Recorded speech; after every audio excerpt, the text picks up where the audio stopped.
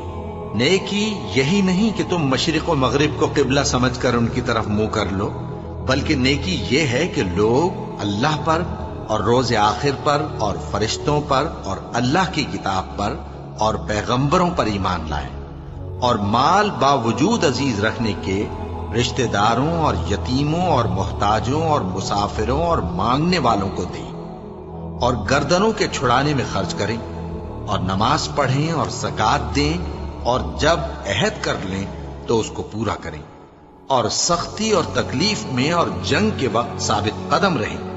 یہی لوگ ہیں جو ایمان میں سچے ہیں، اور یہی ہیں جو اللہ سے ڈرنے والے ہیں۔ مومنوں، تم کو مقتولوں کے بارے میں قصاص یعنی خون کے بدلے خون کا حکم دیا جاتا ہے، اس طرح پر کہ آزاد کے بدلے آزاد مارا جائے، اور غلام کے بدلے غلام، اور عورت کے بدلے عورت۔ اور اگر قاتل کو اس کے مقتول بھائی کے قصاص میں سے کچھ معاف کر دیا جائے تو وارث مقتول کو پسندیدہ طریق سے قرارداد کی پیروی یعنی مطالبہ خون بہا کرنا اور قاتل کو خوشخوئی کے ساتھ ادا کرنا چاہیے۔ یہ تمہارے پروردگار کی طرف سے تمہارے لیے آسانی اور مہربانی ہے۔ اب جو اس کے بعد زیادتی کرے اس کے لیے دکھ کا عذاب ہے۔ اور اے اہل عقل، حکم قصاص میں تمہاری زندگانی ہے کہ تم قتل و خونریزی سے بچو۔ تم پر فرض کیا جاتا ہے کہ جب تم میں سے کسی کو موت کا وقت آ جائے تو اگر وہ کچھ مال چھوڑ جانے والا ہو تو ماں باپ اور رشتہ داروں کے لیے دستور کے مطابق وصیت کر جائے۔ اللہ سے ڈرنے والوں پر یہ ایک حق ہے۔ پھر جو شخص وصیت کو سننے کے بعد اس کو بدل ڈالے تو اس کے بدلنے کا گناہ انہی لوگوں پر ہے جو اس کو بدلیں، اور بے شک اللہ سنتا جانتا ہے۔ اب اگر کسی کو وصیت کرنے والے کی طرف سے کسی وارث کی طرفداری یا حق تلفی کا اندیشہ ہو تو اگر وہ وصیت کو بدل کر وارثوں میں صلح کرا دے تو اس پر کچھ گناہ نہیں، بے شک اللہ بخشنے والا ہے، رحم والا ہے۔ مومنوں، تم پر روزے فرض کیے گئے ہیں جس طرح تم سے پہلے لوگوں پر فرض کیے گئے تھے تاکہ تم پرہیزگار بنو۔ روزوں کے دن گنتی کے چند روز ہیں، تو جو شخص تم میں سے بیمار ہو یا سفر میں ہو تو دوسرے دنوں میں روزوں کا شمار پورا کر لے۔ اور جو لوگ روزہ رکھنے کی طاقت رکھیں لیکن رکھیں نہیں، وہ روزے کے بدلے محتاج کو کھانا کھلا دیں۔ اور جو کوئی اپنی مرضی سے زیادہ نیکی کرے تو اس کے حق میں زیادہ اچھا ہے، اور اگر سمجھو تو روزہ رکھنا ہی تمہارے حق میں بہتر ہے۔ روزوں کا مہینہ رمضان کا مہینہ ہے جس میں قرآن اول نازل ہوا، جو لوگوں کا رہنما ہے اور جس میں ہدایت کی کھلی نشانیاں ہیں اور جو حق و باطل کو الگ الگ کرنے والا ہے۔ تو جو کوئی تم میں سے اس مہینے میں موجود ہو چاہیے کہ پورے مہینے کے روزے رکھے، اور جو بیمار ہو یا سفر میں ہو تو دوسرے دنوں میں روزے رکھ کر ان کا شمار پورا کر لے۔ اللہ تمہارے حق میں آسانی چاہتا ہے اور سختی نہیں چاہتا، اور یہ آسانی کا حکم اس لیے دیا گیا ہے کہ تم روزوں کا شمار پورا کر لو، اور اس احسان کے بدلے کہ اللہ نے تم کو ہدایت بخشی ہے تم اس کو بزرگی سے یاد کرو اور اس کا شکر کرو۔ اور اے پیغمبر، جب تم سے میرے بندے میرے بارے میں دریافت کریں تو انہیں معلوم ہو کہ میں تو تمہارے پاس ہی ہوں۔ جب کوئی پکارنے والا مجھے پکارتا ہے تو میں اس کی دعا قبول کرتا ہوں۔ تو ان کو چاہیے کہ میرے حکموں کو مانیں اور مجھ پر ایمان رکھیں تاکہ نیک رستہ پائیں۔ روزوں کی راتوں میں تمہارے لیے اپنی عورتوں کے پاس جانا جائز کر دیا گیا ہے۔ وہ تمہاری پوشاک ہیں اور تم ان کی پوشاک ہو۔ اللہ کو معلوم ہے کہ تم ان کے پاس جانے سے اپنے حق میں خیانت کرتے تھے، سو اس نے تم پر مہربانی کی اور تمہاری حرکات سے درگزر فرمائی، تو اب تم کو اختیار ہے کہ ان سے مباشرت کرو۔ اور اللہ نے جو چیز تمہارے لیے لکھ رکھی ہے یعنی اولاد، اس کو اللہ سے طلب کرو اور کھاؤ اور پیو یہاں تک کہ صبح کی سفید دھاری رات کی سیاہ دھاری سے الگ نظر آنے لگے، پھر روزہ رکھ کر رات تک پورا کرو۔ اور جب تم مسجدوں میں اعتکاف بیٹھتے ہو تو ان سے مباشرت نہ کرو، یہ اللہ کی حدیں ہیں، ان کے پاس نہ جانا۔